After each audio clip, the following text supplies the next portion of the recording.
Oh, freedom, freedom. Freedom.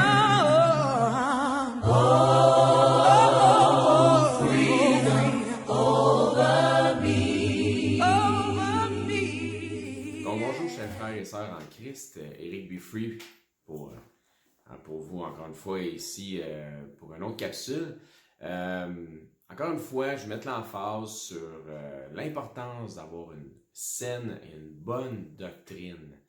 Et je vais vous emmener dans un passage en commençant, puis ça va être une série de messages, ça va être une série d'études que je vais partager avec vous.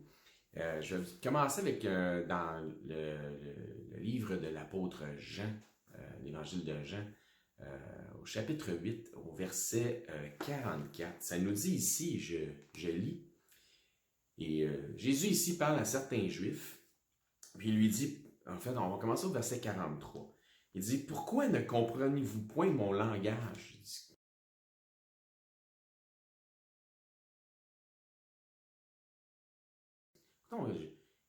Ce que Jésus est en train de lui dire, je vous dis des mots simples, j'utilise des mots que vous devriez comprendre, mais il y a une question ici. Pourquoi est-ce que vous ne comprenez pas? C'est parce que vous ne pouvez écouter ma parole.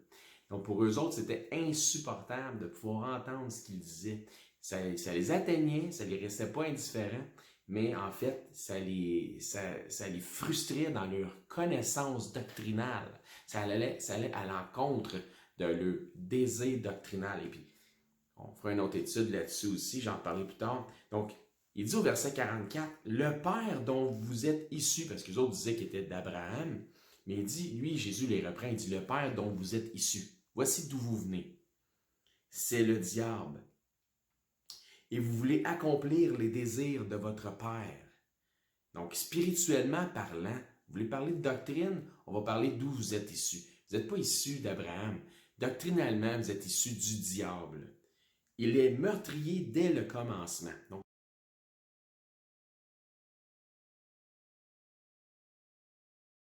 le commencement, ça réfère à quoi? Ça réfère à ce qu'on va retrouver dans la Genèse, qui est le premier livre de la Bible. Et c'est là le commencement, parce que ça nous dit, au commencement, Dieu créa les cieux et la terre. Donc, si on retourne dans la Genèse, on va voir à quoi il se réfère ici. Il n'a point persisté dans la vérité. Donc, à un moment donné, le diable était parmi les anges célestes avec Dieu et il s'est rebellé contre Dieu. On voit ça dans les Écritures, on voit un peu comment ça s'est passé.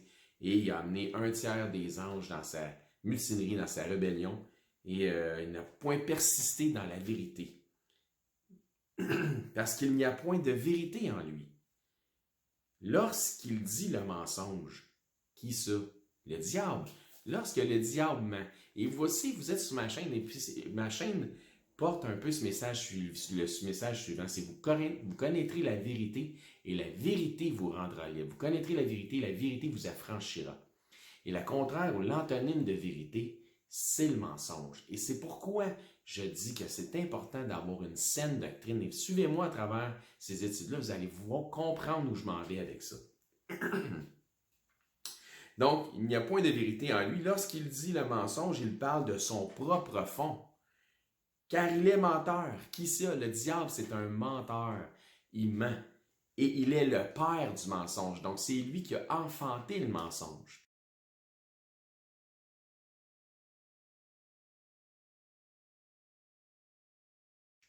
Donc, dès le commencement, il est menteur et meurtrier dès le commencement. Ça nous dit ici, il a été meurtrier dès le commencement. Mais comment est-ce qu'il a été meurtrier? Comment est-ce qu'il a fait pour tuer cet être démoniaque-là, en fait, qui est Satan? Il dit là, par le mensonge. Il a tué par le mensonge. On va voir ce qui s'est passé un petit peu dans la Genèse et comment tout ça est arrivé. Voyez-vous, Dieu avait planté un jardin en Éden. C'est ce qu'on voit dans la Genèse. Il a créé tout en 6 jours. Et le 6e jour, il a créé l'homme. Le 7e jour, il s'est reposé. Mais il a mis un jardin dans le milieu d'Éden et il a mis l'homme pour le cultiver. C'est ce que l'histoire nous raconte. Je vous paraphrase l'histoire biblique. Et il a dit à l'homme, tu mangeras de toutes les arbres, tous les fruits des arbres du jardin. Puis pour ce qui était des bêtes, c'était l'herbe des champs. Donc c'était ça qu'il avait proposé à l'homme comme deal. Donc si on regarde dans Genèse 2 au verset 16, et l'Éternel Dieu commandait à l'homme en disant, tu peux manger librement de tout arbre du jardin. Pas de problème, tu peux manger de tout arbre du jardin. Mais quant à l'arbre de la connaissance du bien et du mal, tu n'en mangeras point, car au jour où tu en mangeras, certainement tu mourras.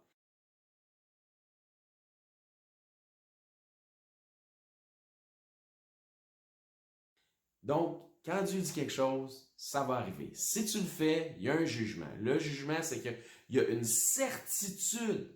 Le jour même, dans la même journée, ça dit ici, car au jour où tu en mangeras, certainement tu mourras. Donc, si Adam mange de l'arbre de la connaissance du bien et du mal, ce même jour-là, qu'est-ce qui arrive comme jugement? Il doit mourir. N'est-ce pas? On va regarder ce que ça dit dans les Écritures. Verset 25.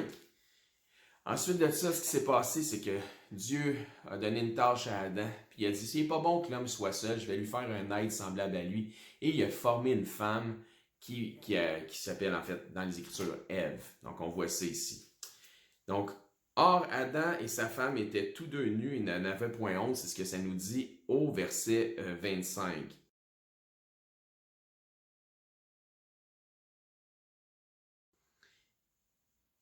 Maintenant, chapitre 3, on continue. Donc, chapitre 2, chapitre 3, verset 1. Or, le serpent était le plus fin de tous les animaux des champs que l'Éternel avait fait. Il dit à la femme, meurtrier depuis le commencement, menteur et père du mensonge, regardez bien ce qu'il fait. Il dit à la femme, hey, quoi? Dieu aurait dit, vous ne mangerez point de tout arbre du jardin?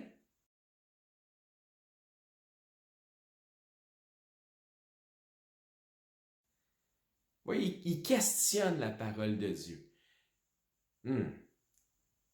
Vous ne mangerez point de tout arbre du jardin. Et la femme répondit au serpent, nous mangeons du fruit des arbres du jardin. Mais quant au fruit de l'arbre qui est au milieu du jardin, Dieu a dit, vous n'en mangerez point, et vous n'y toucherez point, de peur que vous ne mouriez.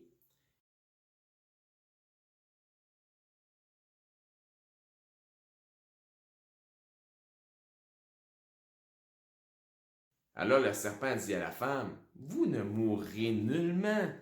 Voyez-vous, mensonge. Mais est-ce que je peux vous donner un indice ici, que c'est une chose qu'on n'entend pas de prêcher de cette façon-là dans les églises, mais le mensonge qui est là, c'est une mauvaise doctrine. Pensez-y, figurez ça, laissez ça descendre un petit peu, réfléchissez à ça. Ce que le serpent fait, c'est qu'il amène immédiatement une mauvaise doctrine. Il y avait une doctrine qui était là. Il y avait un enseignement doctrinal qui était là. Tu ne mangeras point de l'arbre de la connaissance du bien et du mal, car au jour où tu en mangeras, certainement tu mourras. Et le serpent vient et met en question, remet en question la parole de Dieu, et il fait en sorte d'amener un vent de doctrine contraire. Et frères et sœurs, dans nos églises, le diable a fait un travail extraordinaire. Et c'est pourquoi beaucoup professent être sauvés, connaître Jésus, aimer Dieu, ont un zèle, mais n'arrivent pas à s'entendre sur la doctrine. Pourquoi? On va voir à travers l'étude. Il y a des raisons à ça. Mais le diable est là-dedans, c'est certain. Et il a fait un travail extraordinaire pour amener des vents de doctrine différents partout, afin qu'il y ait une division entre nous autres. Hey, on a un choix, hein? On peut suivre les voies du diable ou suivre les voies du Seigneur. Laissez-moi continuer. Ensuite, Le serpent dit à la femme, menteur depuis le début, vous ne mourrez nullement. Est-ce que c'est ce que Dieu avait dit? Est-ce que Dieu avait dit? Est-ce que dans sa parole, est-ce que selon la parole de Dieu, Dieu avait dit, vous ne mourrez nullement? Non, Dieu avait dit, au jour où tu en mangeras, Adam, certainement tu mourras.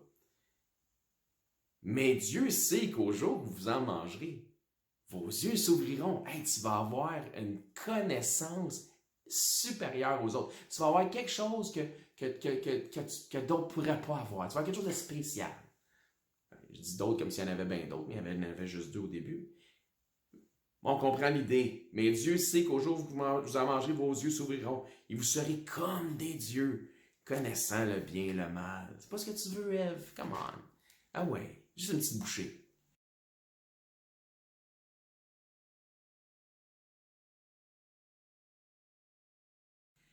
Et la femme vit que le fruit de l'arbre était bon à manger, qu'il était agréable à la vue, que l'arbre était désirable et pour devenir intelligent. Et elle prit de son fruit, elle en mangea. Elle en mangea. Rien qui se passe. Et en donna aussi à son mari auprès d'elle, et il en mangea. Et tout le long que ça arrive, Adam, il est là, puis il n'est pas loin, puis il écoute, puis il dit pas un mot, puis il fait rien. Fait qu'elle, elle en mange. Parce que le serpent, il a dit, hey, mange-en, tu vas devenir brillante. Fait que là, elle en mange. Wow! Il se passe rien. Hein? Son mari check. Il se passe rien. Il en prend, il en mange. Et les yeux de tous les deux s'ouvrirent et ils connurent qu'ils étaient nus. Ils cousirent des feuilles de figuier et se firent des ceintures. Incroyable. Donc, ce qu'on vient de voir là, j'ai lu le chapitre 3 jusqu'au verset 7. Ce qu'on voit, c'est la mauvaise doctrine qui arrive, qui rentre dans le monde, et ensuite de ça, le péché qui rentre dans le monde par la transgression d'Adam. Donc, Dieu arrive dans le jardin, puis là, il dit « Où, Adam, t'es où? » Puis Adam, il s'est caché. Puis il dit à Dieu, il dit « Écoute, j'ai entendu ta voix, puis je me suis caché parce que je suis tout nu. » Dieu, il a dit, parce que c'était pas nécessaire. Tant que la connaissance du bien et du mal n'était pas là, il n'y avait rien de mal à être nu. Tant qu'Adam et Ève étaient ensemble dans le jardin. Puis, Dieu, il disait, qui c'est qui t'a dit que tu étais nu? Qui c'est qui t'a fait comprendre ça? Coudonc, t'as-tu mangé? Comme si Dieu ne savait pas ce qui venait de se passer. Comme si Dieu avait, attention, Dieu avait permis que ça se passe. Ça, c'est une chose qu'il faut comprendre. Donc, il avait permis qu'Adam puisse faire le bon choix. Malheureusement, on connaît l'histoire. Puis je pense pas qu'on peut juger Adam là-dessus, parce que je pense peut-être qu'on n'aurait pas été mieux que lui. Mais on continue. Fait que Dieu il cherche Adam, il sait où ce qui s'est passé, mais il veut l'amener à se remettre en question, il veut l'amener à confesser son péché. Fait qu'il dit, Adam, t'es où? Ah, je me suis caché, j'étais tout nu. Mais qui c'est qui t'a dit que t'étais tout nu? Écoute, t'as-tu mangé de l'arbre du jardin, de l'arbre dans le jardin de la connaissance du bien et du mal que je t'avais dit de ne pas manger? C'est ce que Dieu lui dit. Et Adam répondit, regardez bien comment il lance la balle tout de suite sur la faute sur quelqu'un d'autre. Il n'admet pas son péché directement, c'est pas de sa faute à lui, c'est la faute à quelqu'un d'autre, on sait bien. Il dit, écoute, dans le fond, c'est la faute à Dieu parce que il dit, la femme, il dit, la femme que tu as mise auprès de moi, toi Dieu, là, c'est de ta faute parce que tu as mis une femme à côté de moi. Et là, cette femme-là, c'est elle qui m'a fait pécher, fait que c'est pas vraiment de ma faute. Finalement, c'est la faute à Dieu si j'ai péché. C'est incroyable. Il dit, la femme que tu as mise auprès de moi m'a donné du fruit de l'arbre. Et j'en ai mangé. Oh man. Et l'Éternel Dieu dit à la femme, pourquoi est-ce que tu as fait ça? Elle répondit, le serpent, c'est pas moi, c'est le serpent. Ah, puis c'est de la faute à Dieu, c'est lui qui a créé le serpent, tu sais. Fait que, elle dit à la femme, c'est pas moi, mais c'est le serpent, il m'a séduite, puis là, j'en ai mangé. Bon, on connaît l'histoire. Alors l'Éternel dit au serpent, blablabla, ok, on va continuer, on va continuer un petit peu plus. Un peu plus loin, ça nous dit, Dieu, il donne une malédiction à la femme sur son enfantement, il donne une malédiction sur la terre pour la récolte, parce que on sait bien qu'Adam était jardinier, hein, c'était celui qui était le jardinier du jardin d'Éden, et bien il dit, tu vas avoir de la misère à cultiver le sol, puis il dit, tu vas pas juste manger du fruit, là, tu vas manger de l'herbe des champs, fait que probablement pour ça qu'on mange du blé, des choses comme ça aujourd'hui encore. Donc, parce qu'il dit, tu mangeras le pain, parce qu'avant c'était juste des fruits, il dit, tu mangeras le pain à la sueur de ton front, à la sueur de ton visage. Donc, ça nous dit ensuite, et l'Éternel fit à Adam et à sa femme des robes de peau et les revêtit.